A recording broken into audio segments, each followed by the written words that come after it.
Ladies and gentlemen, please take your seats. Our program is about to begin.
Ladies and gentlemen, please welcome to the stage Families USA Executive Director, Ron Pollard.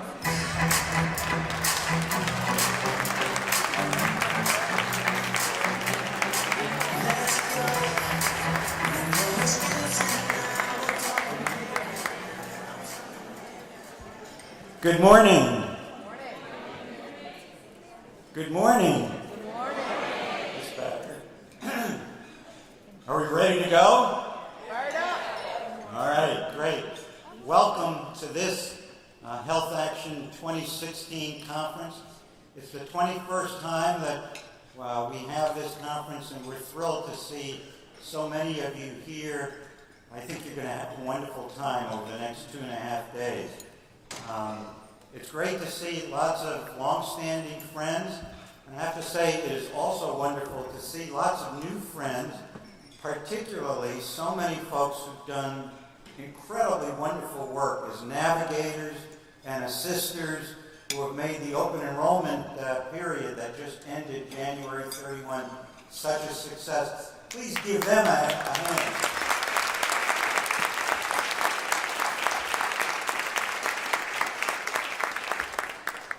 We're delighted you're here. We're delighted that there's no snow today. We were a little worried 2 weeks ago. We actually don't need more snow here in Washington. We've got enough flakes in this town. Sorry about this. It won't get worse, I promise you.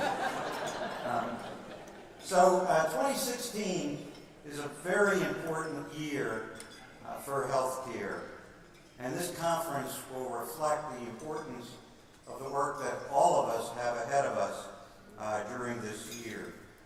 This year will determine whether historic health reform, the Affordable Care Act, remains the law of the land, and whether we will move forward to build on it, or whether we go backward. We've got 18 million people who were previously uninsured who have now gained health coverage. An extraordinary, a historic achievement. We have the lowest rate of people uninsured in our nation in the history of our country. That's a terrific achievement.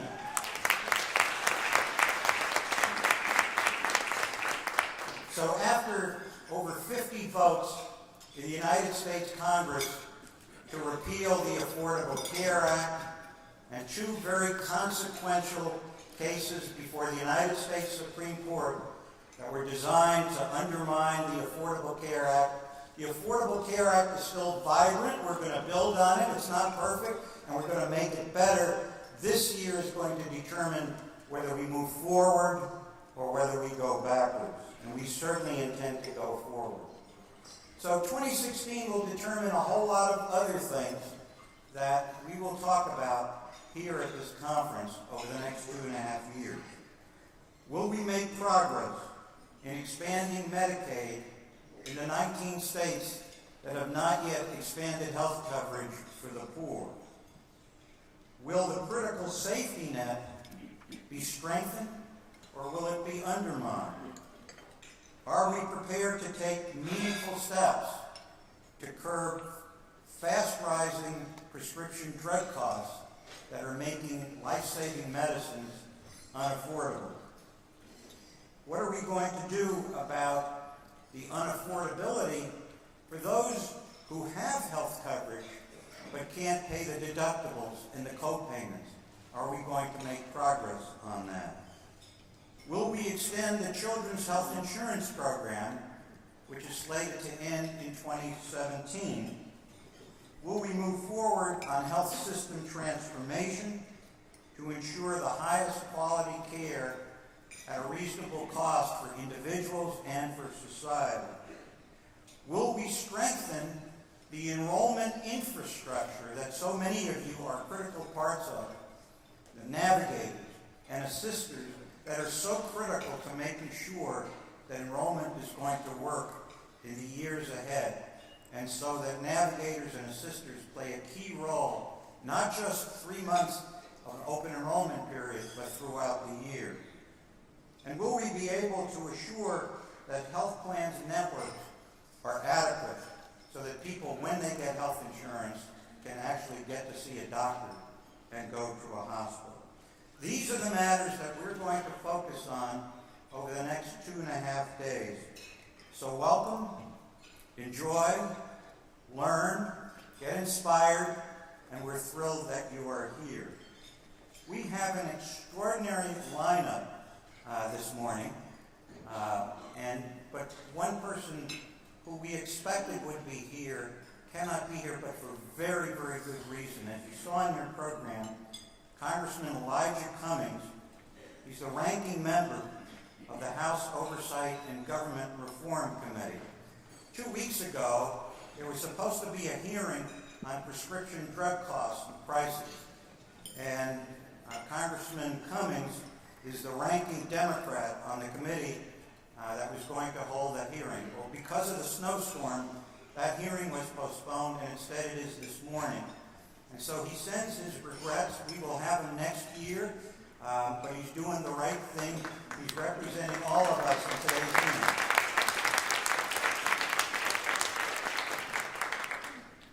So I am thrilled to start this magnificent program, and you're going to hear first from just an extraordinary member of Congress.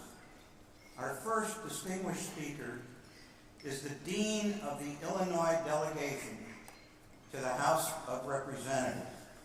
He is now in his 12th term, and Representative Gutierrez has served with distinction on several key committees: the Judiciary Committee, the Financial Services Committee, the House Permanent Select Committee on Intelligence. But the reason we are so honored by his presence here today is that Representative Gutierrez is the most thoughtful, the most persistent, the most conscience-inspiring voice in both houses of Congress about the need for real, meaningful immigration reform.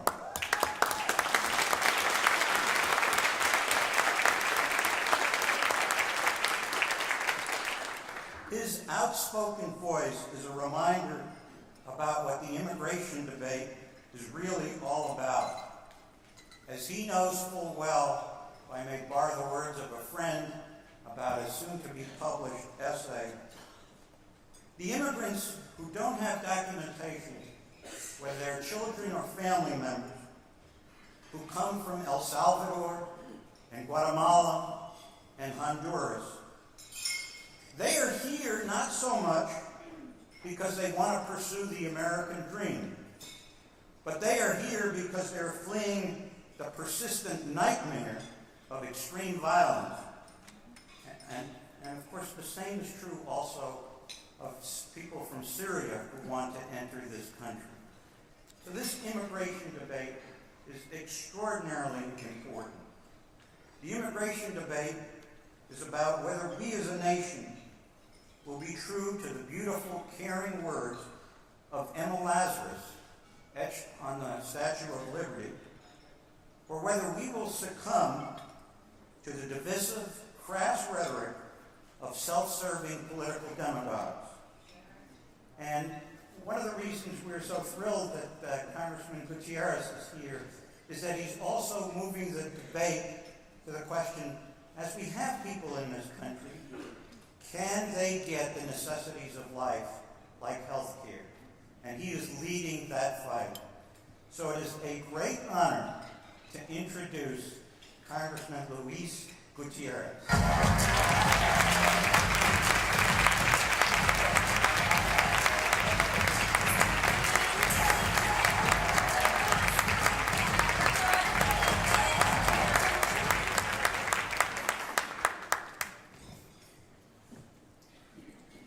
Ron, thank you.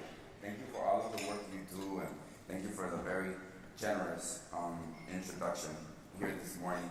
It's a pleasure to be here with you. I want to thank you. I want to thank Families USA for this opportunity, and thank you for being so dedicated and tenacious in the fight for health care for all Americans. I want to start by saying you are one of the advocacy groups that I point to when I say that nothing ever happens in the Capitol building unless there's a persistent and consistent call from outside the Capitol and outside Washington to make something happen. On healthcare and protecting fundamental rights of parents, children, and individuals, I rank Families USA as among the most important voices and mobilizers for change. Back in September, after consulting with you and working with a range of groups, but especially the National Immigration Law Center, I introduced HR 3659, the Exchange Inclusion for a Healthy America Act of 2015. The bill subjects everyone to the individual mandate to carry insurance and lifts the restrictions in the Affordable Care Act, also known as Obamacare, that requires individuals to be, quote, lawfully present in order to buy into the healthcare exchanges.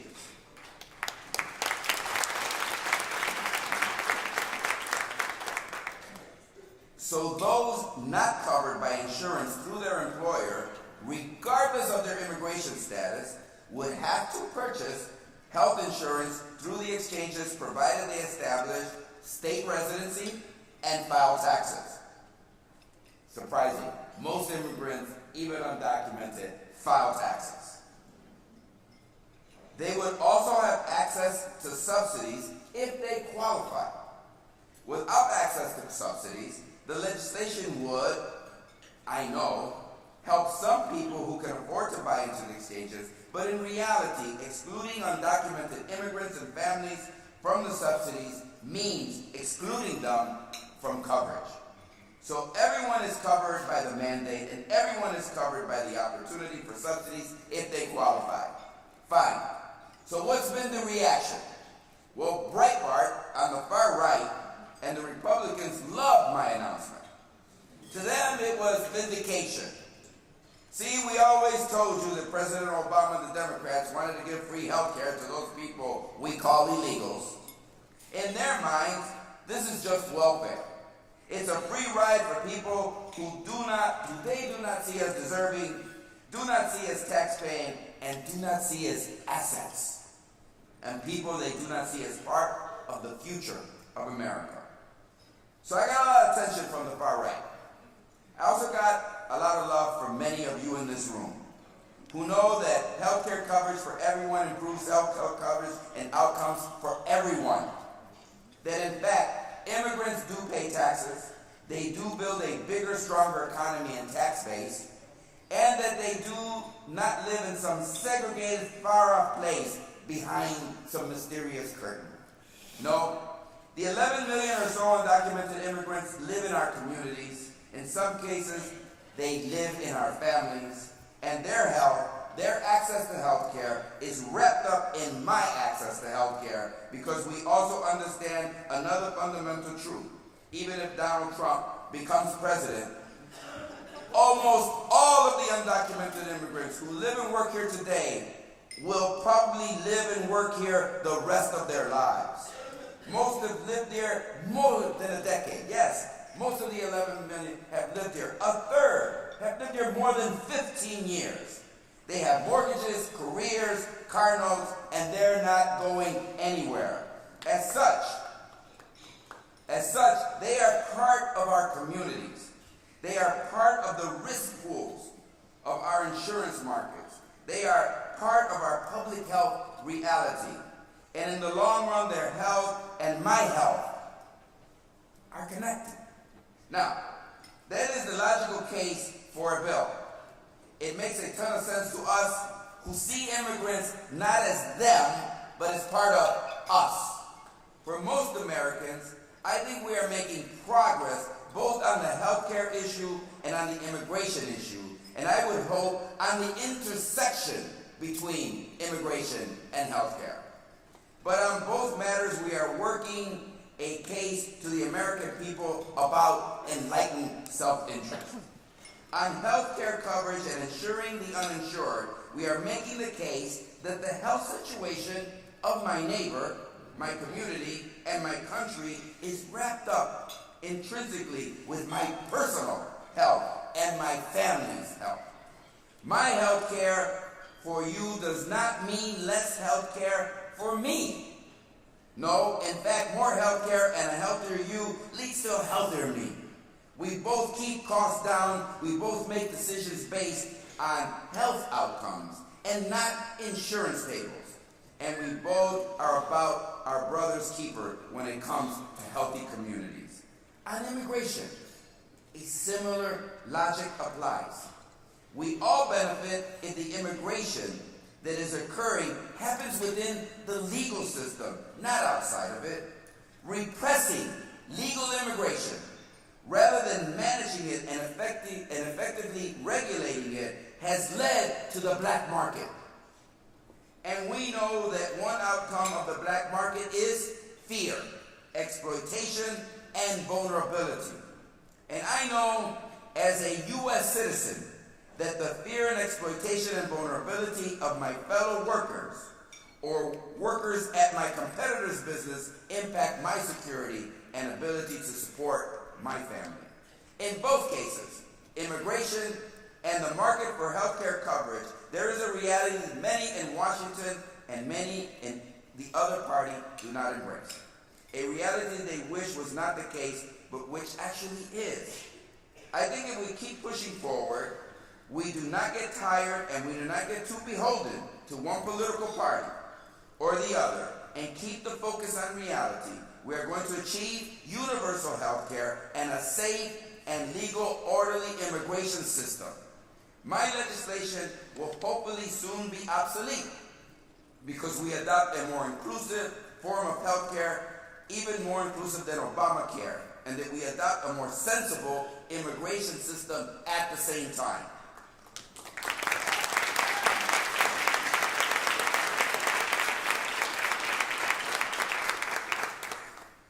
That is what will actually address the issues of immigrants and healthcare and providing access to all of those who work and contribute to the economy. Now, I just want to say that we're a coalition. And I just think that we have a very, very special guest. I saw her on the way in, Ronnie, my guest. And that's Cecile Richards from Planned Parenthood. And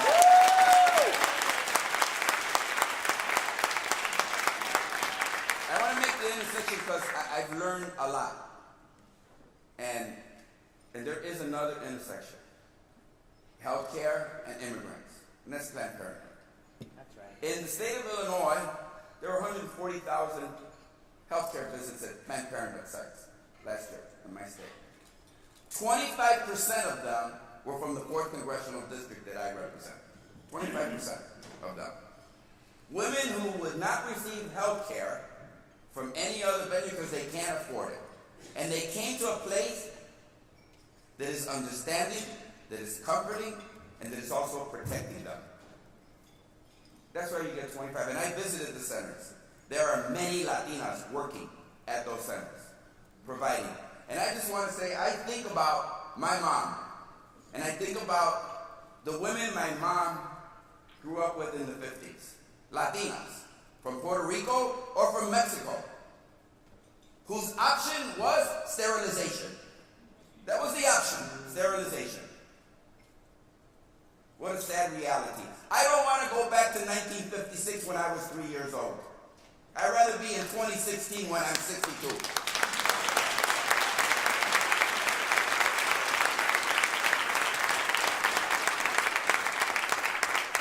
My wife got to go to college. We got to get married, and she had a career, and we had children because we had the ability to plan them. She has a fulfilling life. I have a fulfilling relationship with her. We have 2 daughters, and it wasn't by accident that one's 37 and the other's 26. We planned it that way.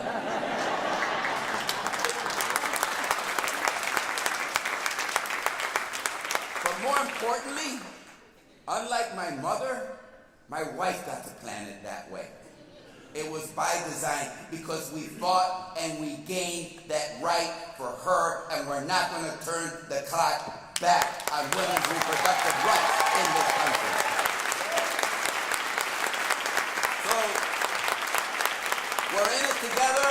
I don't want to go back when gay people were in the closet, where immigrants were supposed to be seen but not heard from. I don't want to go back. I want to go to a situation where black lives do matter in America. I don't want to go back. Where separate but equal was the law of the land when I was born in this nation. We fought too hard for the gains that we have made. And so understand that as you fight for health care, as we fight for health care, as we fight for immigrants, as we fight for women, as we fight for African Americans to have fairness and justice and equity in the cities that they live in, and not to have to live under the barrel of a gun. Literally in Chicago, 50 people have been murdered by gun violence in the first month of this year. That is something that we need to address. So we're all in it together, because really healthcare is really about all of those issues coming together and forming that wonderful coalition. So I just want to say to Cecile, you know, I invited Carol Bright from Illinois to be my guest at the State of the Union this year. The reason I invited her, because I wanted people to know who I stand with and what I stand for in the Congress of the United States. So every time I see Cecile, you know what I do? I put the volume up because I want to make sure I hear everything she has to say. That's right. Oh yes, I don't change the channel. I don't, we put the remote away. I want to thank her, I want to thank you. Sorry for digressing just a little bit, but I really believe we're all like one part of a great American family. Regardless of the color of our skin, regardless of our economics, where we started, where we live, we've got to really, they say, oh, make America great again. America is great, and we're going to make it greater, making sure that everybody has fairness and justice, and that bigotry and prejudice are outlawed in the United States of America, starting by guaranteeing everybody health care coverage. Thank you so much.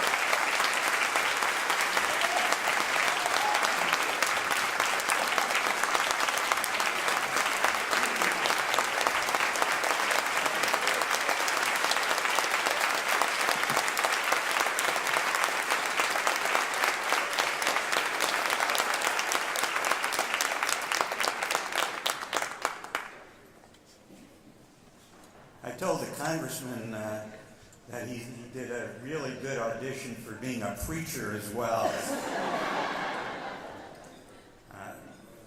So our next speaker is a long-standing good friend, and I'm so thrilled that he is here today.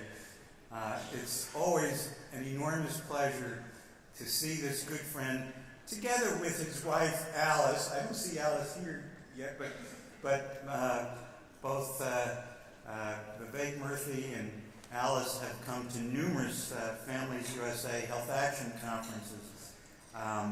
But this time, he's coming in a different capacity. This time he's coming as the U.S. Surgeon General. He's coming as America's doctor. So we are thrilled that he is here. even though it's still taking me a little bit of time to get used to the uniform. Yeah, but it's wonderful. As Surgeon General, Dr. Vivek Murthy has a bully pulpit, although I never think of you as a bully. But he has a bully pulpit to communicate about the best scientific information for improving personal and public health. He also oversees the U.S. Public Health Service Commission Corps that's composed of 6,700 uniformed health officers. Dr. Murthy served on the faculty of the Harvard Medical School, where he was an internal medical physician and instructor, and he cared for thousands of patients and trained hundreds of residents and medical students. But he has a really distinguished career about so many things that he's done before he's taken the current position he's in. He co-founded a group called Vision, an HIV/AIDS education program in the United States and India. He co-founded the Swasthya Project, which means health and well-being in Sanskrit, a community health partnership in rural India, training women to be health providers and educators. He co-founded and chaired an organization called Trial Networks, a software company which improves research, collaboration, and clinical trials. But for many of us who are here today, what endears him so much to us is, and may I say where he so much deserves our deepest respect and love, is that Dr. Murthy has played a critical role in the creation and the operation of Doctors for America. 16,000 physicians and medical students promoting high-quality, affordable health care throughout the United States, and they were critical to the adoption of the Affordable Care Act. As Surgeon General, Dr. Murthy is building partnerships to address the epidemics of obesity and tobacco-related disease, to reduce the stigma associated with mental illness, to improve vaccination rates, and to make prevention and health promotion the backbone of U.S. health. Please give a warm, generous applause to the Surgeon General of the United States, Dr. Vivek Murthy.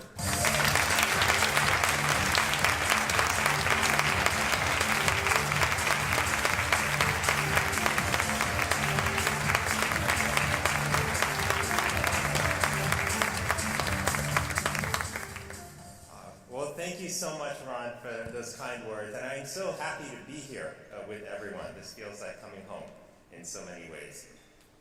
You know, I was thinking as I was coming over here about how much progress we have made in healthcare over the last 4 to 5 to 6 years.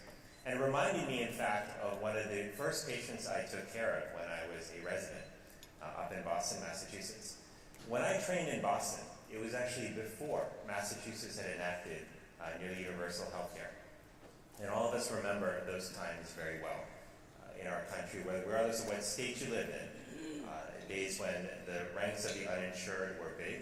We still have too many folks who are uninsured in our country right now, but thankfully far fewer than before. But in those years when I was a resident, we had many folks who were uninsured.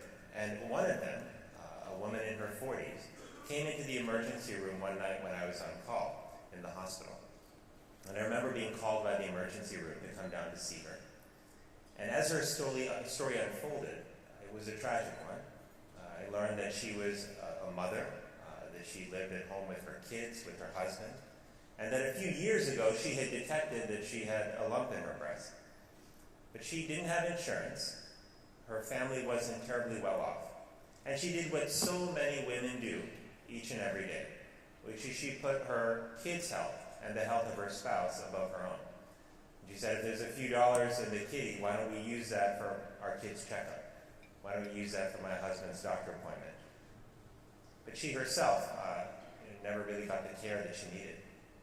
And over time, that lump grew, and eventually it became painful. And the point that she actually finally was forced to come into the hospital, she had developed late-stage breast cancer. Now, when we met her in the hospital, we were heartbroken, because as I sat there and saw her and her kids around her bedside, I knew that this is something that very likely could have been prevented if only she had had the ability to get the care that she needed a few years ago. Now, fast forward a few years after Massachusetts enacted universal health care, we saw far fewer people like that unfortunate young woman who I met that day, or that night rather, in the hospital. And now, thanks to the great work that you have helped to do in America by passing the Affordable Care Act and helping to implement it and enroll people, our country is at its lowest rate of uninsured ever. And that's an incredible accomplishment. It's an accomplishment I don't think of just in terms of numbers, but I think of it in terms of the stories. Stories just like the people, like the woman I met that night many years ago. Thanks to you, millions of people are not only covered, but millions of families are saved the anxiety and anguish of wondering what will happen to them if they get sick. Thanks to you, many more families don't have to choose between putting food on the table and actually going to the doctor. That's an extraordinary accomplishment, and I just want to thank you so much, not just as Surgeon General, but just as a fellow American for the extraordinary work that you have done to make this happen. I particularly want to thank Ron Pollock, a good friend, an extraordinary leader, and a longtime advocate for better health care in America. Ron, your leadership has just been extraordinary, not just in the last few years, but for many, many decades. And we all owe you a debt of gratitude for your leadership. Thank you.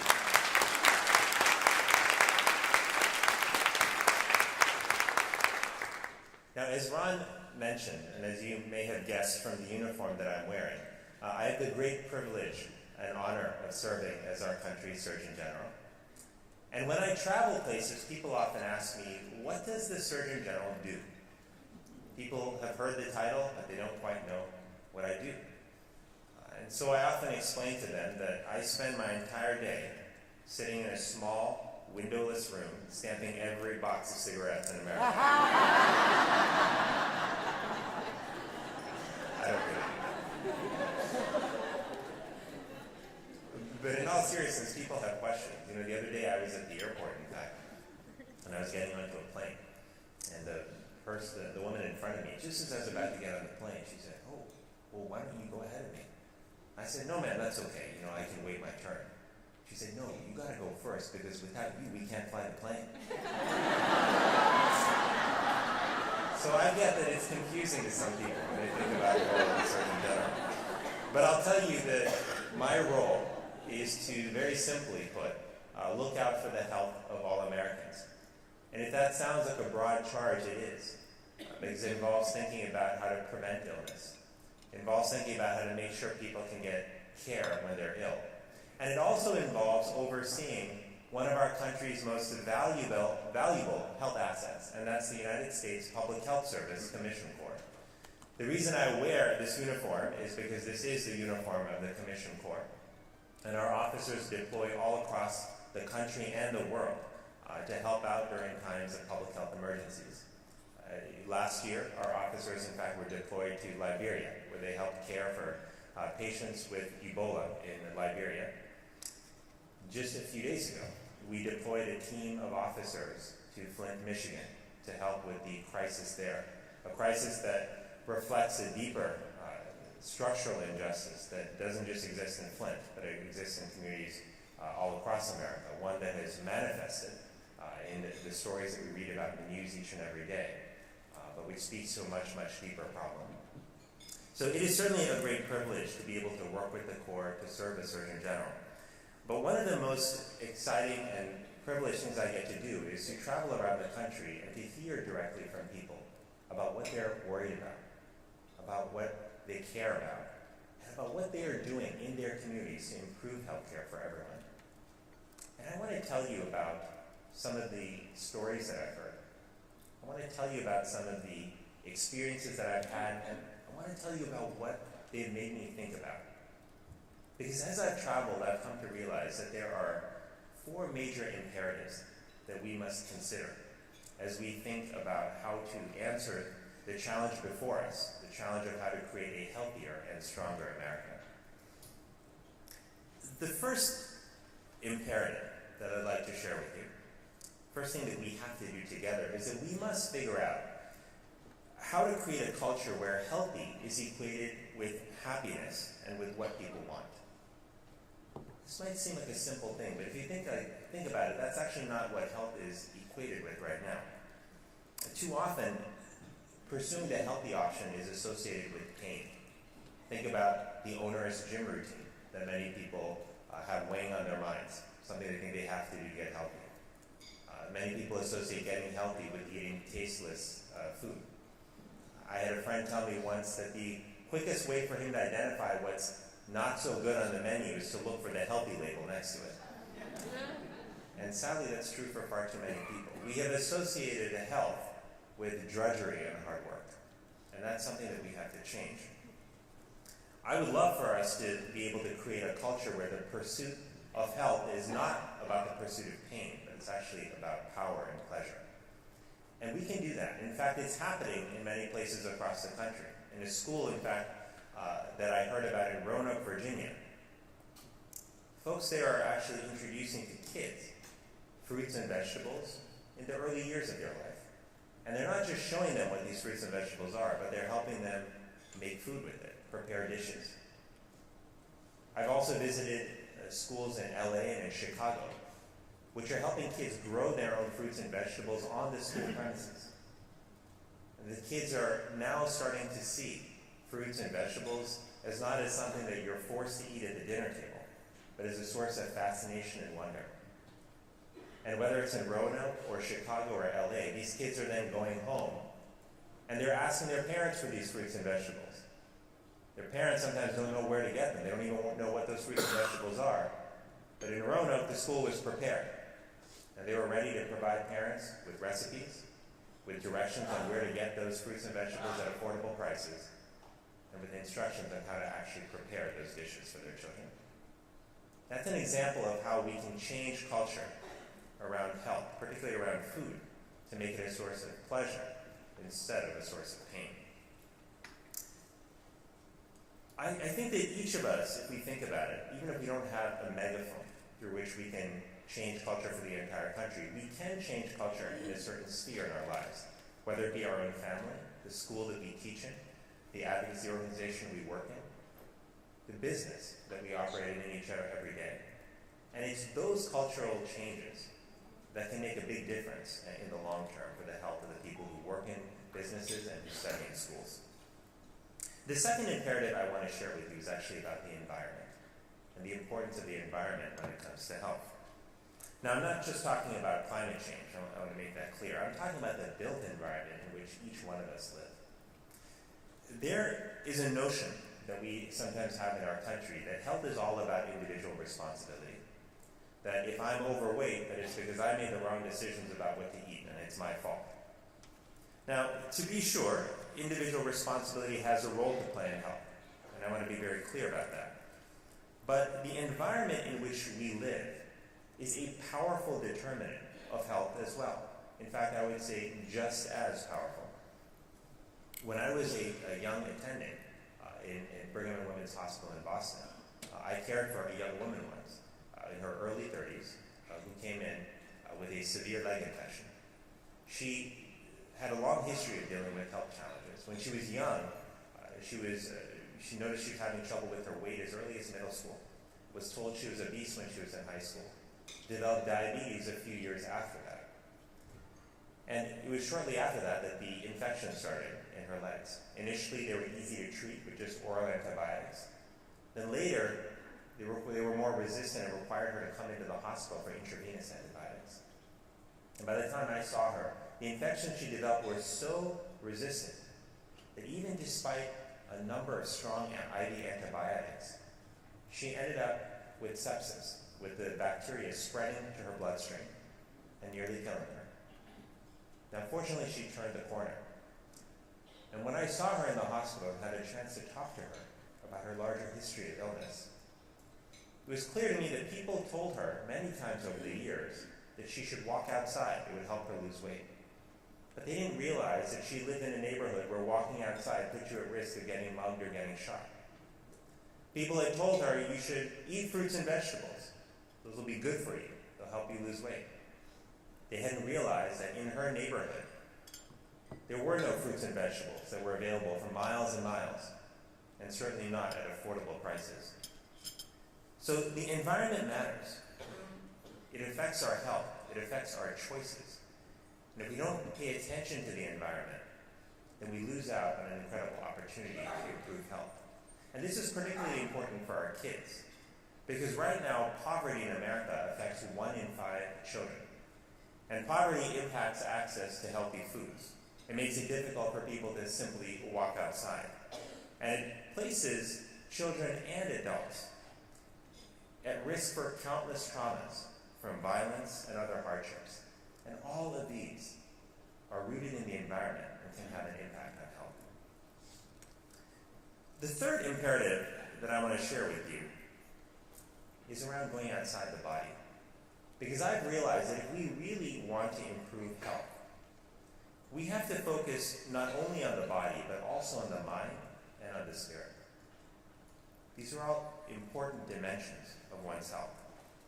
Because I learned early on in my training that you could put all the time and effort into tailoring somebody's blood pressure medicines, into making sure that you found exactly the right dose of insulin for a diabetic patient to be on. But if they were suffering from severe untreated depression, their emotional well-being was quite low, and their ability to follow through with those medicines, to go to their follow-up appointments, was severely impaired.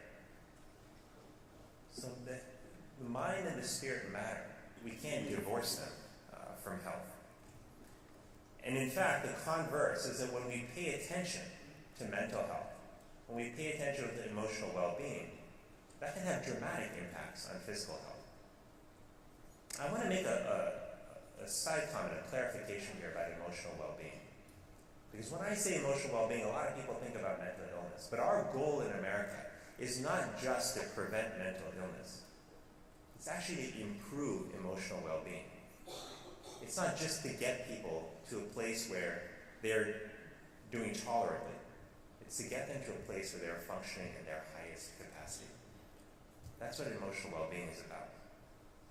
And the good news is that there are programs that I've encountered, in fact, across our country, which are working hard to improve emotional well-being. I was at a school in San Francisco a few months ago, which is using emotional well-being programs to address the epidemic of violence in their school, as well as to improve academic performance. I visited the University of Chicago, which has implemented an extraordinary emotional well-being program for young men, which in 1 year alone was able to decrease the rates of violence in that community by 42%, in just 1 year alone. So emotional well-being is powerful, and we have to pay attention to the mind and the spirit if we truly want to improve health.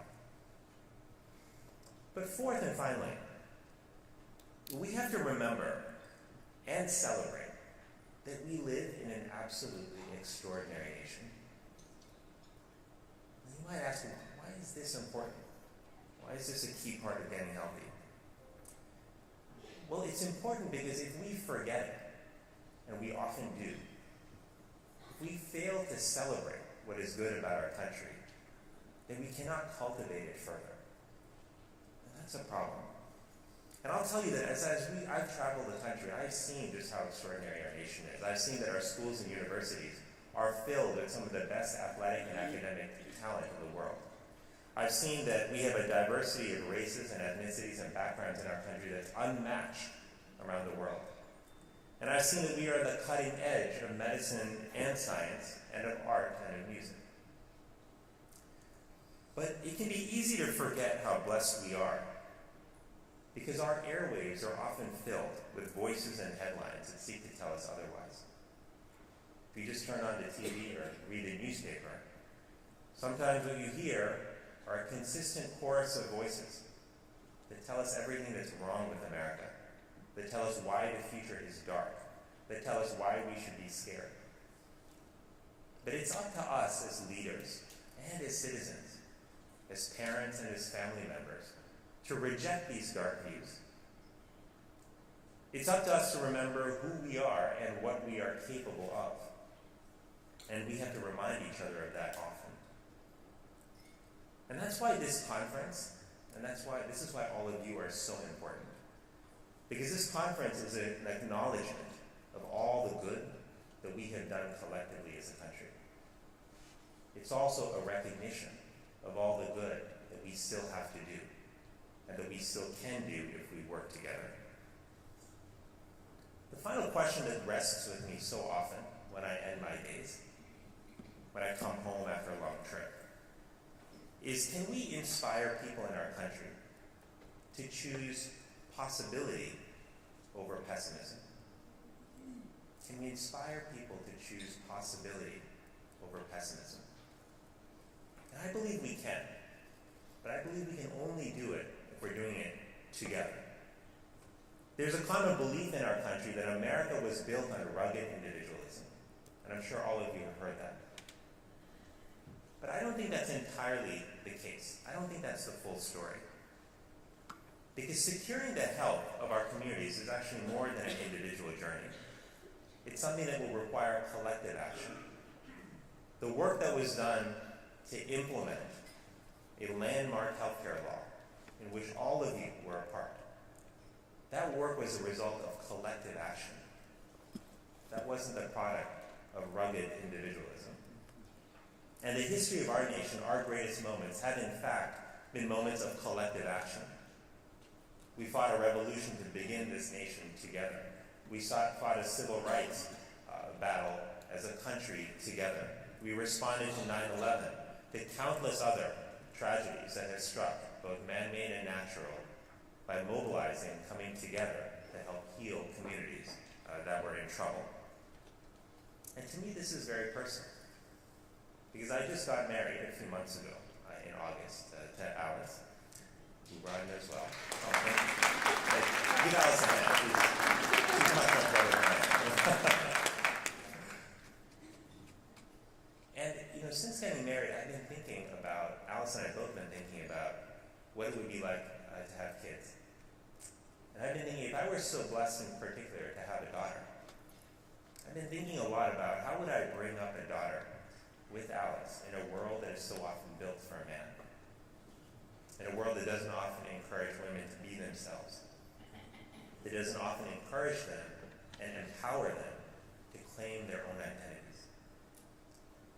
And as I think about this, this is very much intertwined with what we need to do for health. Because ultimately, we need to create a nation where everyone, whether it's the daughter I hope to have, the children you have, or the ones that we are responsible for collectively, have a fair shot at living a healthy life. We have to create a nation where a child's ability to live a healthy life is not dependent on the neighborhood in which they were born or the color of their skin. We have to live in a nation where someone's reproductive rights are not denied to them just because they're a woman. We have to live in a country where possibility is the choice we make over pessimism. And I want to tell you that as your Surgeon General, as a friend and partner with you in improving the health of America, that I see this as our most important charge. While I spend many of my days talking to people about what to eat and about the importance of physical activity, it's this mindset change. It's this movement toward a world of possibility that we must make collectively as citizens and as leaders. And if we do that, I'm confident that together we can create a nation where everything supports health, a nation where everyone can achieve their full potential, a nation that our children need and deserve. Thank you so much, everyone.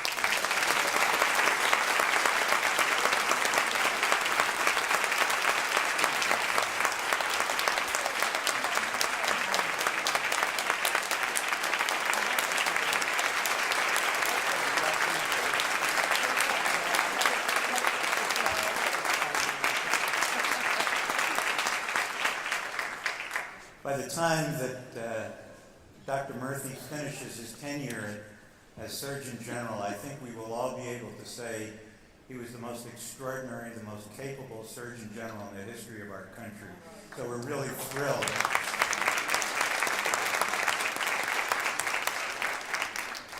I do have to say one other thing about Dr. Murphy. Not only is he an eloquent spokesman, as you've heard just now and in past speeches, but he actually is a very funny person. I had the privilege of being at Wolf Trap this summer when Dr. Murphy was on Wait, Wait, Don't Tell Me, and he got all 3 answers correctly, and in the process was very entertaining. Thanks so much for being with us.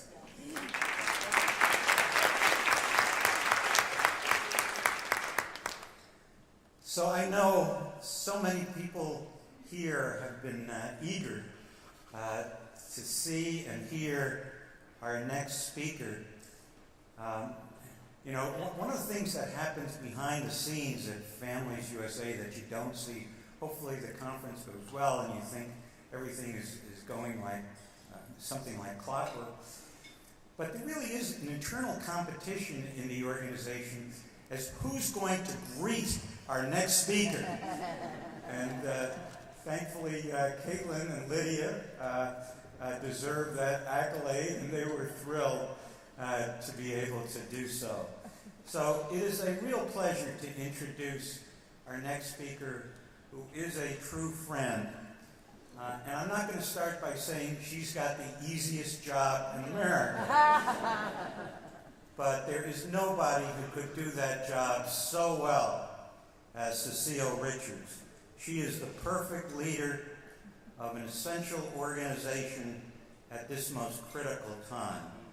As the President of Planned Parenthood Federation of America and the Planned Parenthood Action Fund, she leads a movement that has worked for nearly a century to build a healthier, safer world for women and teens.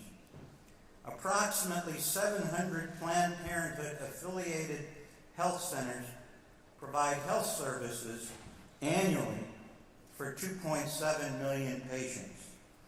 It offers sex education and outreach to 1.5 million people. One of the reasons we so cherish Cecile Richards, and if I may say her husband as well, Kirk Adams, who is here in the crowd. I don't see him right now, but I saw him moments ago. Kirk has provided critical leadership within SEIU in terms of the efforts for health reform. The two of them have played a critically important role in promoting the Affordable Care Act. And as a leader of Planned Parenthood, Cecile has provided extraordinary leadership in making sure that the Affordable Care Act is protected from the various attacks. And at the same time, Planned Parenthood has played a real leadership role in helping to make sure people learn about the new benefits of the Affordable Care Act and actually get enrolled in coverage. She and her team have really played a wonderful, effective role.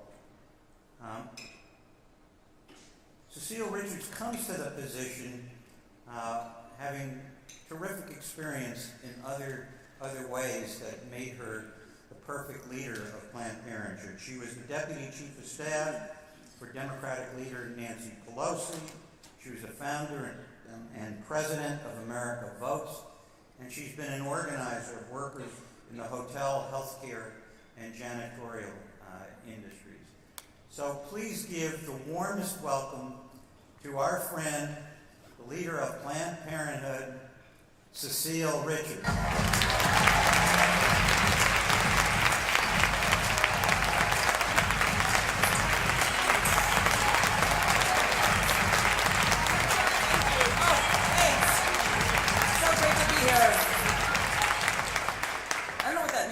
So thank you for picking it out. Feeling so much hipper already. It's great to be here with you, Ron. You know, it's funny. Few of us ever actually, we work in social justice, but few people actually ever get to see their dreams come true in their lifetime. But as you've heard, as a result of the Affordable Care Act, 90% of Americans are now covered with health insurance, and that is because of Ron Pollock. He is a national hero. And the work that he's done with all of you, continues on. I know it's unfinished, but it is just extraordinary. And I think sometimes as progressives, it's hard to actually just put a stake in something and declare some measure of victory so we can keep moving on. So thank you, Ron. Thanks for everything. Yeah, let's give it up for him. Like one really big time.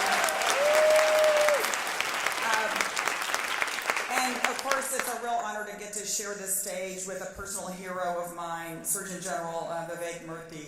As you just heard, his vision is so incredible about the need for healthcare access, his belief in a world of possibility, and I do believe he'll be heralded as perhaps our greatest, certainly one of our great Surgeon Generals, and that's why it matters that we have a President of the United States who is committed to public health care for all people. So thank you, Surgeon General, for being here. I know later you're going to hear from my hometown hero, I think Congressman Lloyd Doggett. I'm from Austin, and so be sure and let's hear it for Texas. We keep fighting for people's health care in Texas no matter what. That's right. And also, I know he's going now, but Congressman Gutierrez, I would follow him anywhere. What an incredible leader, and I really want to echo what he said. One of the things that we care about at Planned Parenthood is we serve everyone. Our motto is care no matter what, and that includes people regardless of their immigration status, and we are honored to serve immigrants all across this country, and we're committed to make sure they get health care coverage in America. It's a basic human right. It's not a luxury. My husband Kirk Adams is here, and I know I'm so proud of him, and I know the folks at the Service Employees Union. One thing that hasn't been mentioned is the importance in this country of giving healthcare workers decent wages and working conditions so they can care for people in America. So thank you, Kirk, and all the SEIU folks who do that every single day. It's because of all of you that folks have more access, as Ron said, to healthcare than ever before. And we're so proud at Planned Parenthood across the country that hundreds of health centers provide birth control, we provide cancer screenings, we provide well women visits, testing and treatment for sexually transmitted infections, and safe and legal abortion. Our motto is care no matter what, which is either a promise or a threat, depending on who we're dealing with. And we are really proud at Planned Parenthood that half of our health centers are located in communities that are underserved. And for many of our patients, we are their only healthcare provider. And you know what? Our patients deserve the same right as any member of Congress to go wherever they want to for healthcare, because 2.5 million people in America, they choose Planned Parenthood as their healthcare provider, and that's their right. We have already seen in my home state of Texas the dangerous results of when people put their own politics ahead of the interests and needs of American people, and particularly ahead of women's health care.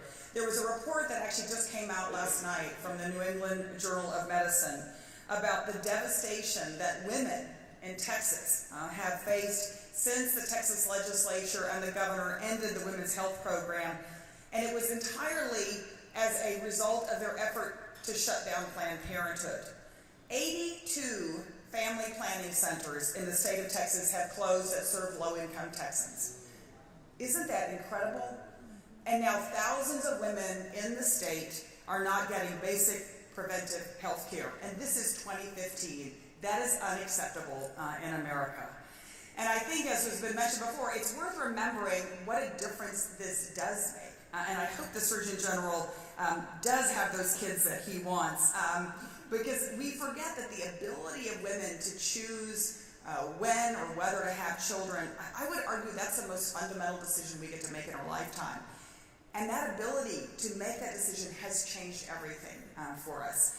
When Planned Parenthood was founded 100 years ago, Margaret Sanger was thrown in jail just for handing out pamphlets about birth control. Of course, the great thing is they put her in jail where she taught all of her fellow inmates about birth control, and a movement was launched. But today, because women have reproductive health care access and rights, Women are a majority of students in undergraduate institutions in America. We are basically half the workforce in this country. And in 40% of households, women are a primary breadwinner. And that's even without equal pay. Imagine what we could do if we were paid the same. Incredible.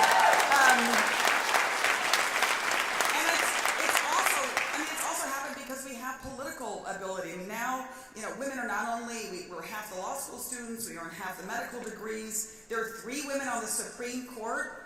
And heck, there's 20 women in the United States Senate. So you know what Senator Claire McCaskill said would be better? 50. Think about that. Or 100, exactly. But what we know is that when women are healthy, families are healthy, and society is healthy. And at Planned Parenthood, the fight for the Affordable Care Act was the most incredible opportunity to finally begin to level the playing field for many, many women in this country. But as you know, nothing comes without a fight, and all of you who were involved in that exciting battle know that. The arguments over the Affordable Care Act were not only historic, they were also ridiculous in many cases. One of my favorites, and I could give you a long list, was when one infamous senator from Arizona argued in the Senate that he was against maternity benefits. That's maternity care, right? He was against maternity care because he said he wouldn't need maternity care. What a brilliant observation. I don't know how long it took him to come up with that, but I love that Senator Debbie Stabenow from Michigan came right back at him without missing a beat and said, well, I think your mother probably did. Right? And we got maternity benefits, let's say that, in the Affordable Care Act, but it really was the tenacity of all of you, of allies across the country, of folks who do this care, and of course as our members in Congress that resulted in enormous victories. And I just have to tell you my favorite 3 that I always remind every person in this country. First, women can no longer be charged more for health insurance coverage than men. This is radical. This is incredible.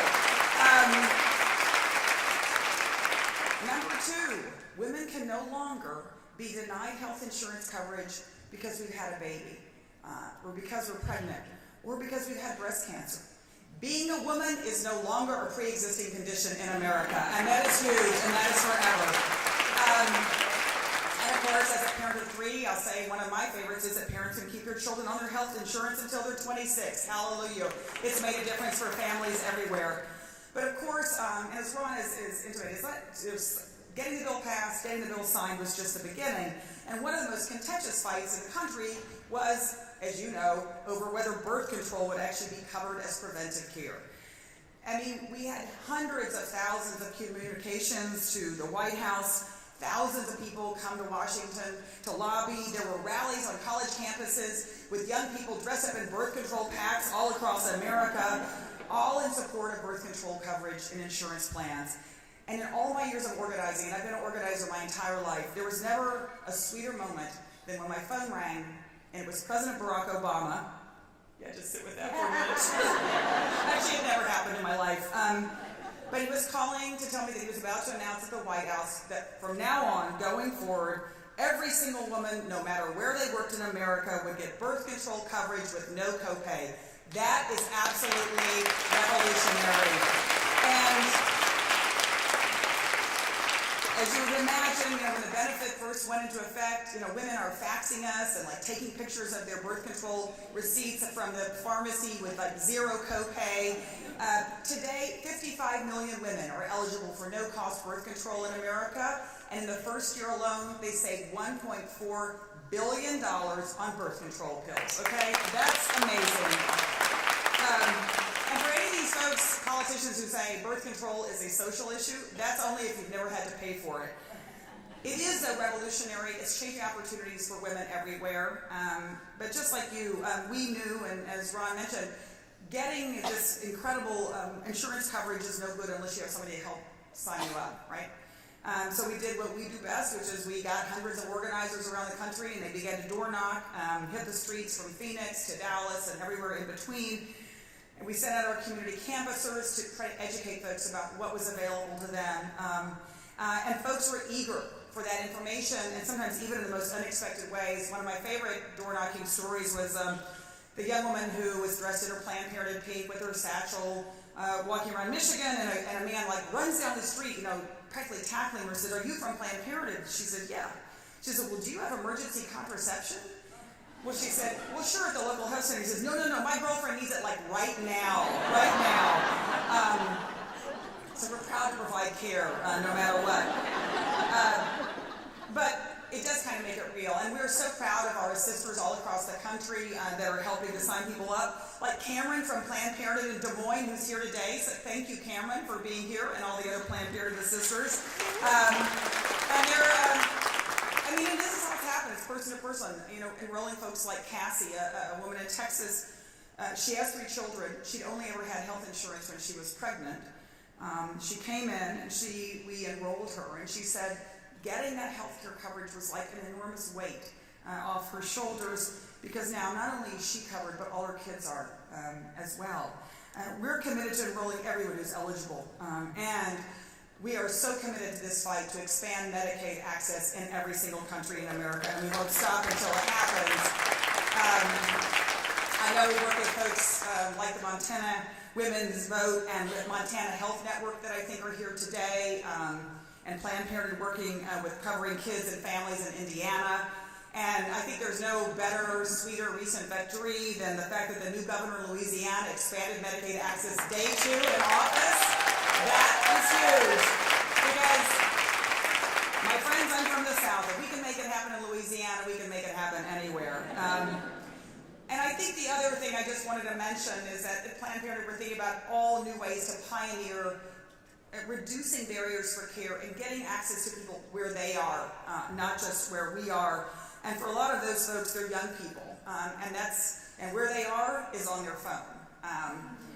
We now offer chat and text with young people. More than 500,000 young people have chatted with a reproductive health specialist at Planned Parenthood via text. A lot of that late at night when birth control can just sort of be on your mind. We're now having thousands of folks make appointments at our health centers on their mobile phones, and which we found for young people means they actually keep their appointment, and which is important. We're even texting reminders to take your birth control pills.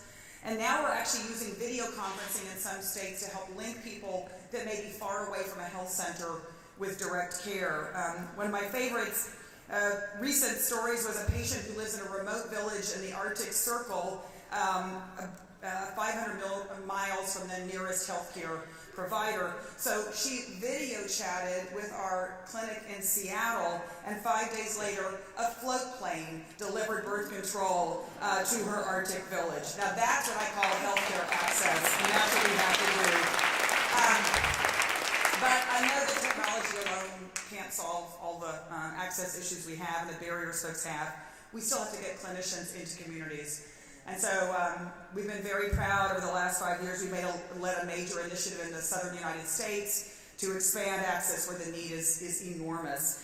We've opened new health centers in Hattiesburg, Mississippi, and Louisville, Kentucky. And this spring, come hell or high water, we're opening a brand new health center in New Orleans, Louisiana. So hope you're there to cheer us on, because we see what you see. That every single day we see the difference it makes in people's lives to have access to care. Just last December, a patient in Ohio walked 5 miles to get to a health center. She'd recently been released from prison, and she never thought that she could get health insurance. And she left Planned Parenthood not only enrolled in Medicaid, but also with directions to a free bus stop. Or Sean, who'd been getting hormone replacement therapy at Planned Parenthood for years in Oregon, but he felt very vulnerable trying to navigate the healthcare system as a trans man, until he found a champion at Planned Parenthood, a sister named Jessica. She found him insurance on the marketplace. Or our patient in Everett, Washington, who wanted to change her birth control, but she was uninsured, and so our sister Kayla helped her apply for Medicaid. And when she found out that her services were covered, she broke down and cried. As Kayla said, signing her up meant not only providing insurance, it meant giving her a choice about her life. And so the work ahead, it's about making sure that the Affordable Care Act is real for everyone. For women, for people of color, for immigrants, no matter what. So on behalf of the millions of folks who count on Planned Parenthood every year and the millions of people you are helping, thank you for your work. It's an honor to be able to do it. Thanks.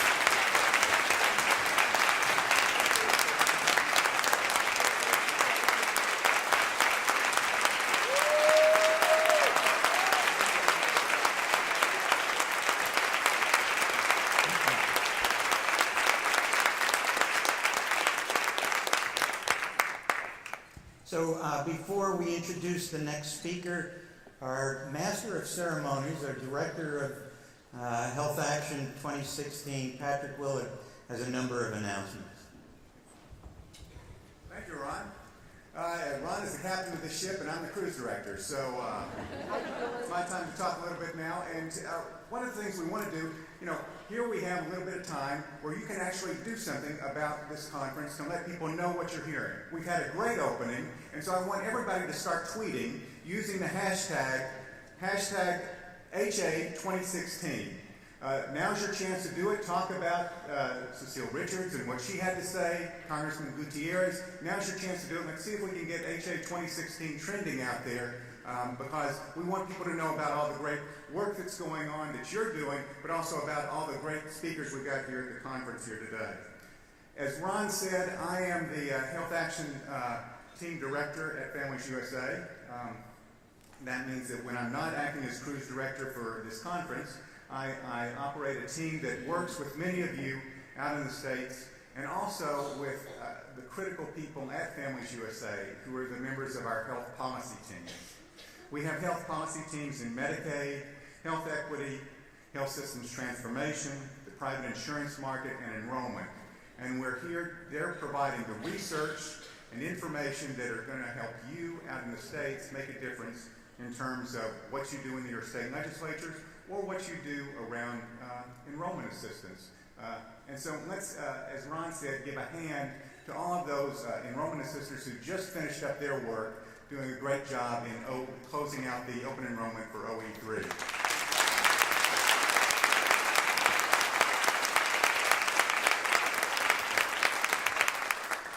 Now, because we've got so many enrollment assisters here today, I think that one of the things that we know is that we also have a lot of new people here. And so I'd like to see a show of hands of how many of you are here for the first time at a Health Action conference.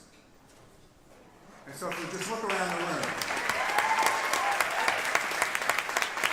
we want to bring new spirit into Families USA and into this conference, and it's so great to see so many of you are joining us on the conference for the first time. Which brings me to another social media opportunity. One of the things you can do is you can download the app for Health Access 2016. And you can go to the App Store, and you can access that, and you can post your pictures. And in fact, you can also do something that I hope a lot of the enrollment assistants will do, is we have a poll on our app, which says, is this the first time you've attended, or how many times have you attended in the past? So use the app, download it, take the poll, indicate if you've been here, and so we can get a sense of how many people have been here before, how many are here for the first time. It'll also give you a chance to share pictures, to network with people here who are here at the conference.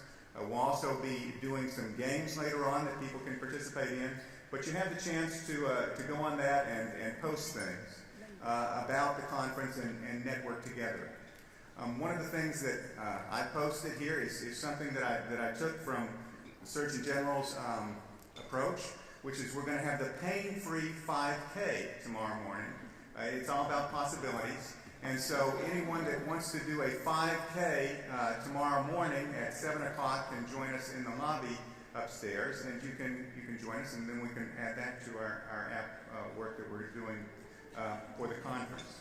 So those are some of the things. One additional social media opportunity that we'll hope you will take advantage of it. We did set up a photo booth out front here.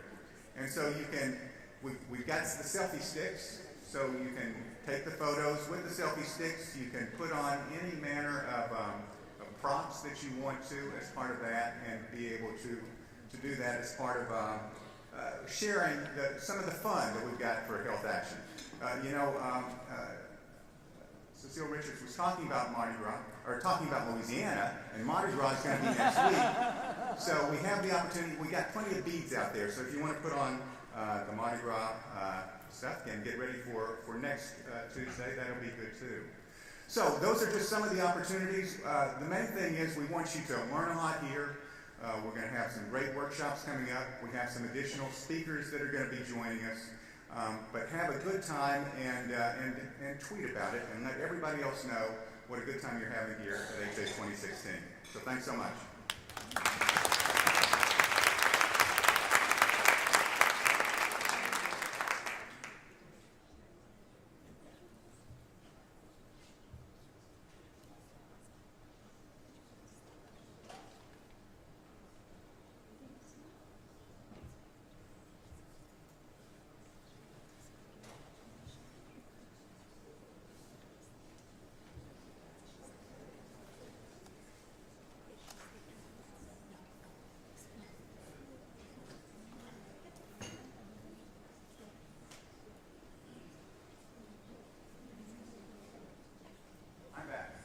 Tweeted while I was gone.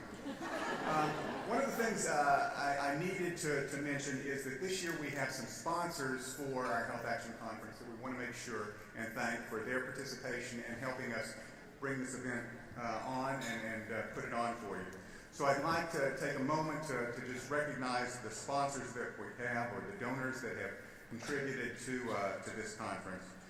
You'll see their names on the screens at different points throughout the day. And if you run into some of these funders, we'd appreciate it if you thank them for joining us and participating as sponsors.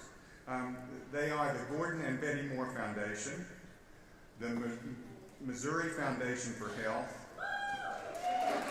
that's here from Missouri, the Colorado Health Foundation, so we're getting the states involved here, which is great, the W.K. Kellogg Foundation, the California Endowment, and we'll be hearing at lunch from the head of the California Endowment talking about some of the important work that they're doing, and the Connecticut Health Foundation, and the Langeloth Foundation. So those are some of the sponsors that we've had here today and are participating throughout the conference. So be sure and thank them for what they've done in contributing to us.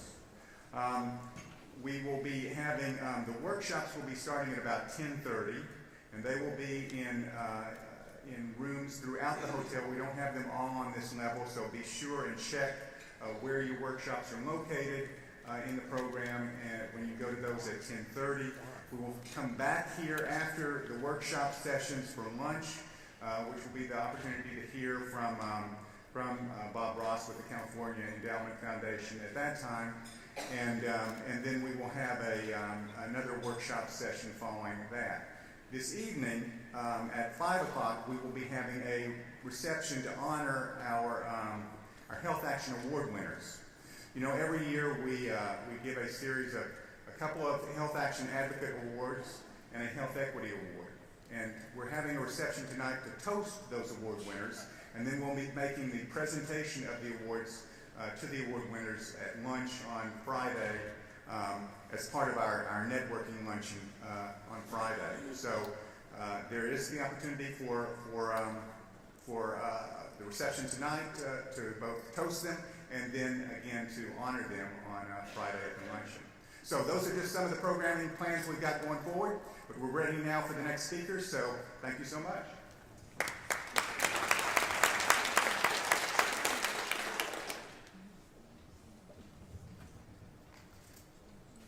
You know, this morning is like a labor of love with wonderful speakers we have today. There are very few members of Congress as wonderful, as smart, as productive, as politically astute as our next speaker, our good friend, Representative Lloyd Doggett.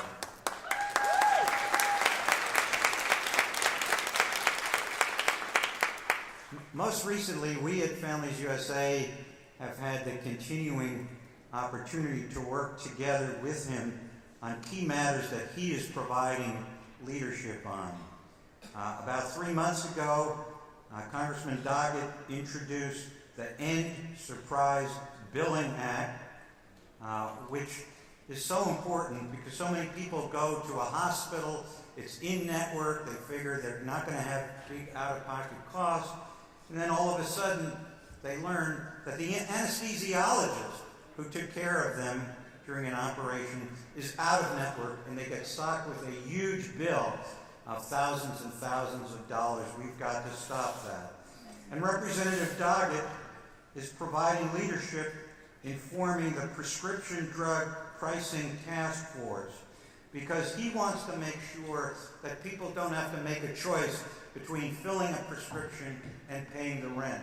He wants to make sure that people don't cut their pills in half because they can't afford their medicines. He wants to make sure that we don't have to force people into choices about buying food and filling their prescription. As Democratic leader Nancy Pelosi has appropriately said, Representative Doggett is the champion on this issue. And he's well situated to provide that leadership since he sits on the all-important House Ways and Means Committee. He is probably the most effective progressive advocate in Texas, with the possible exception of his wife, Libby Doggett. Is that all right? Okay. He is consistently providing leadership on so many issues we care about, on reforming the tax code, on civil and human rights, on prevention of child abuse and neglect, on preventing the privatization of Social Security, on public and higher education, on protecting the environment. And before he went to the Congress, Representative Doggett served as a justice to the Texas Supreme Court. It is a great honor, a great privilege to introduce a friend, Representative Lloyd Doggett.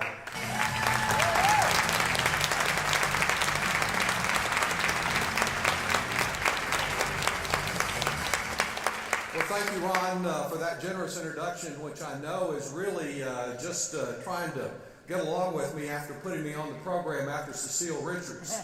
She was tremendous. I've known Cecile for over 30 years. She has courageous leadership.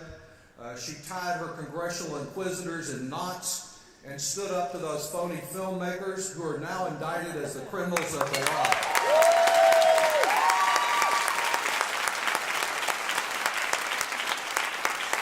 My wife, Libby, who's an early childhood advocate, and I'm pleased to be here as her husband, and has done a lot of good here through the years. And I had as our next door neighbor one Ann Richards for a number of years, and I can tell you that the women of the Richards family believe in strong family values. They are Texas tough with a smile. Because Ron Pollock, because of Ron, and because so many of you who are gathered in the networks that you represent around the country, because you cared and you continued to press and not take no for an answer, and were willing to take all the progress we could get, which wasn't as much as we deserved, but all we could get when we could get it, we now have an Affordable Care Act. And because of your continued involvement, there are millions of American families who for the first time have their own family physician. You are indeed the voice of consumers, a well-informed, forceful voice for healthcare consumers. You know, in the ongoing presidential primaries, there has been so much said about health. And since I know that this is a bipartisan group, I want to approach it that way and to confess that I've been listening carefully. I've been won over, actually. I've come to see the truth in almost everything that my fellow Texan Ted Cruz and Donald Trump have been saying recently about one another. Right through this very week, the House has engaged in what I guess you could call repeal mania, with over 60 votes to repeal the ACA. Through each repeal effort, it's become increasingly obvious that the only alternative that our opponents have to offer to Obamacare is nothing care. With the November election now just about a zillion ads and about 9 months away, I think we can see some light at the end of the tunnel of repealomania. since hopefully when you're gathered in this spot next year, we'll be celebrating a new president who's committed to health care. This year's conference is appropriately focused on what steps we can take, what strategies we can be a part of that can help us lower costs and strengthen the Affordable Care Act. One of the best places that I believe we should start is with pharmaceutical price gouging. U.S. prices for the world's 20 top-selling drugs are on average 3 times higher than in Britain, as well as being higher than in virtually any other place in the world. A recent study, for example, showed that the price of the prescription drug Nexium in America was $215. It was $42 in England and $23 in the Netherlands. That by itself is enough to give you more than heartburn. Long before the Affordable Care Act, with the support and vote of every single Democrat in the House and indeed of 24 Republicans, the House voted to do something about this by approving the Medicare Prescription Drug Price Negotiation Act. Unfortunately, the drug lobby killed that in the Senate. And 2 years later, when legislative efforts really got underway for our Affordable Care Act, one of the first groups that was appeased was the pharmaceutical lobby. Administration officials concluded, and they may well have been right about this, that we just could not pass the Affordable Care Act with opposition from a lobby as powerful as pharma. Last year, 9 out of 10 of the largest pharmaceutical companies once again increased their spending on lobbying here in Congress. Together, they spend over $50 million on advocacy efforts in the past year, and they have almost so many lobbyists that they can have a one-on-one defense or offense with the United States Senate. And their lobbying has been incredibly effective. As you know, most brand name drugs essentially have a monopoly. Competition does not work. The soaring price of prescription drugs has given new meaning to the old bandit challenge, your money or your life. Increasingly, drugs are being priced at whatever a very sick or dying person will pay for just a little more time on this earth. Increasingly, a diagnosis of cancer is a prognosis for bankruptcy. As the chair of the Department of Leukemia at MD Anderson down in Houston has explained, high cancer drug prices are harming patients because either you come up with the money or you die. They're making prices unreasonable, he said, unsustainable, and in my opinion, immoral. The only drug, and this is important when the pharmaceutical companies try to claim they can't innovate without outrageous prices, the only drug, this doctor says, that works is a drug that a patient can afford. I recently created the House Affordable Drug Pricing Task Force to try to address this problem. And as I left the office a few minutes ago, one of our task force members and a true leader on this issue, Congressman Elijah Cummings from Baltimore, was in the process of beginning the questioning this morning before the House Oversight Committee. That's why he's not here with us, Ron, as you planned, of the poster boy, I call him the smart aleck poster boy for pharmaceutical abuse. I believe it's Martin Scarelli. He was the one who raised the price, if you don't know his name and his curt manner, of an old generic drug by 5,000% overnight from $13 or so a pill to $750 per pill. And while it's important to thoroughly utilize, this is the first hearing we've had about drug prices, and I don't know when, to investigate what happened here and what he and a couple of similar companies have done, we must not allow the lobby to start the problem by pointing to the annex of this almost cartoon villain as being the only problem we have. Because the problem is not limited to one guy or one company or one prescription or generics or brand name pharmaceuticals. These price hikes are occurring across the board, and they're turning what were once expensive, difficult to pay for drugs into the unattainable for too many Americans. Like on so many issues, this do-nothing Congress, with the exception of today's hearing, has declined all requests that I've made and others have made for hearings on this matter. And so we've begun calling, knowing that Congress won't act this year, we've begun calling on the administration to use every power within existing law to try to get at the problem of pharmaceutical price gouging.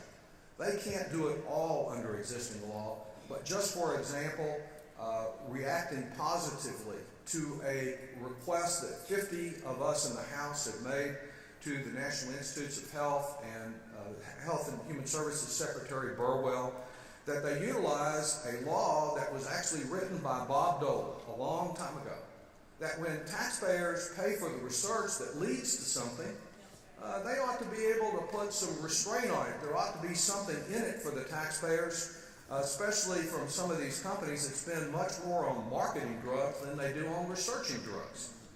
So we have asked in a formal request that they utilize that power to set some guidelines so drug companies will know what the limits are. Certainly not pricing us so much above the rest of the world is one of those guidelines. And we've looked to the success of the Affordable Care Act, particularly on comparative effectiveness and comparing in other areas of health care how one treatment compares in value and benefit to another. That comparative effectiveness be focused as well on drugs, because there's no guarantee that some of these are truly beneficial for the cost that's involved. I believe drawing a line between profits and profiteering is important. We have much more work to do. We'd like to hear from those of you around the country who are hearing from friends, from clients, from those you work with for reform, to send us your messages about what is occurring to them. And we'll probably have some hearings in other parts of the country to try to focus attention on this, get the administration to act, and lay the groundwork for your conference next year. Ron, in his introduction, referred to a piece of legislation that's in another area here that families has been so helpful to our office, and that is the problem of surprise billing. I have a neighbor down in Central Texas who thought she had carefully planned her treatment. She delayed the surgery that she needed in going to the hospital to be sure she could get in at the hospital that was in the network of her insurance. A thoughtful consumer, a planning consumer. The only problem is when she got there, they had all of these out-of-network services that the hospital provided that they didn't tell her about. And so she got more than she asked for. She got a stack of bills from anesthesiologists and other providers that were outside her insurance plan. We need to prevent that from happening. And so the surprise billing or balance billing bill is directed at that. We filed it, maybe a while before we get action on it, but again, we're trying to lay the groundwork for the future. You may recall in the battles over the Affordable Care Act, August of 2009. It's when the early movement of the Tea Party began to have something that bordered on civil disobedience across the country, particularly with members of the House, since the bill was still pending in the House. Well, on a Saturday morning in South Austin, I had the honor of being the very first one to have a couple of hundred of their members show up unexpectedly to a neighborhood office hours and yell and scream after I answered their questions for over an hour and actually had read the bill since I was on the health subcommittee. I finally told them, I wish this bill were as good as you think it is bad. Because those of you who have worked with the Affordable Care Act, who understand it as Ron understands it so well, know what a flawed process, heavily influenced by campaign contributions, produced this, how we passed the Better House bill and kind of got trapped in the Senate. There are many shortcomings in the bill.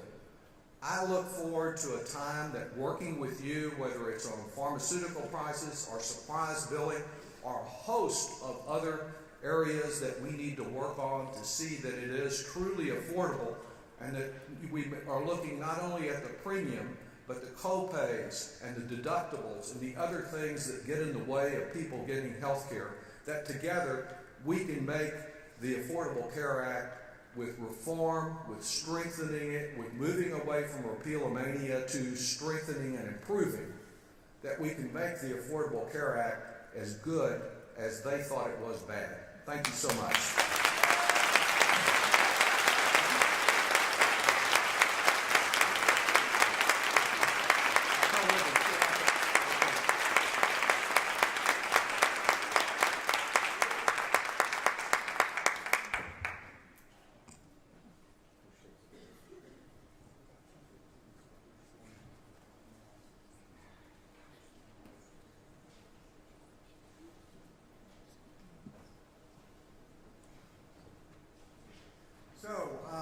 We're expecting our next speaker shortly, but after she concludes her remarks, I think we're going to be going straight into the workshops at that point. So let me go over a few of the housekeeping announcements that we would have in terms of the workshop planning before our next speaker. So we have, as I said, a number of workshop sessions that are going to be going on. Many of those are on the lobby level above us, and so you'll be traveling up there to go to those workshops. One that will be down here on this level in the Regency D room, which is in the back there, is one of the most cleverly titled workshops we have, which is Damn Those High Deductibles. So we'll be having that one in Regency D. Up in the upper level, the emerging professionals will have their session in Congressional B, which is upstairs behind the escalators in the lobby level. In Congressional A, we'll have the Future of Enrollment, Applying Lessons Learned and Planning Ahead. And that one is in Congressional A, which is also up behind closer to the elevators upstairs. And then a session on the intersection of health equity and health systems transformation will be in Congressional C and D, which is also on the lobby level, sort of behind where the bar area is upstairs.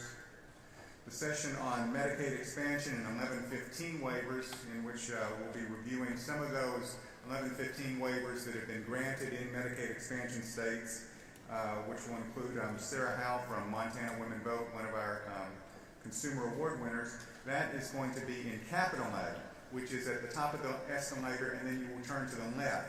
Capital A is to the left, and it's sort of back behind the escalators there.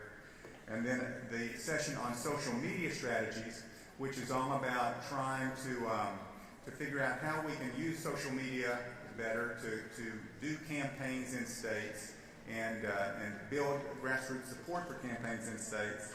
That one will be held in Capital B, which is also up on a level, and you'll make a left after you get off the escalator. And then the final workshop session that we've got scheduled is going to be using innovative workforce models to improve access and reduce disparities. That one will be down on this level. It'll be in the Columbia foyer, which is straight across. Once you come out of the ballroom, you'll go straight across to the Columbia foyer to visit that one. And so those are the workshops that we're going to have scheduled.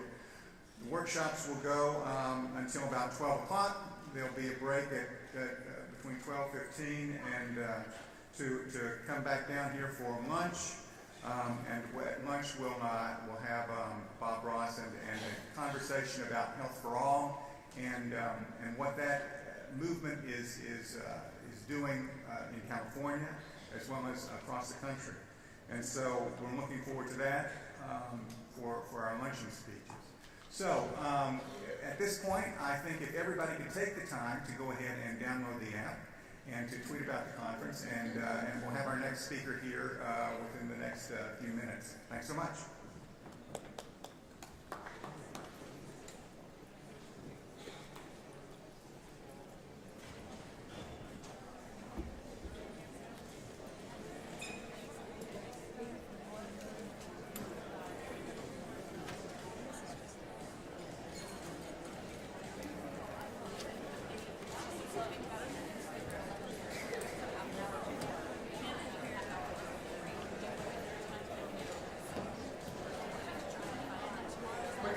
Someone is going to have a hard time tweeting because they lost their phone.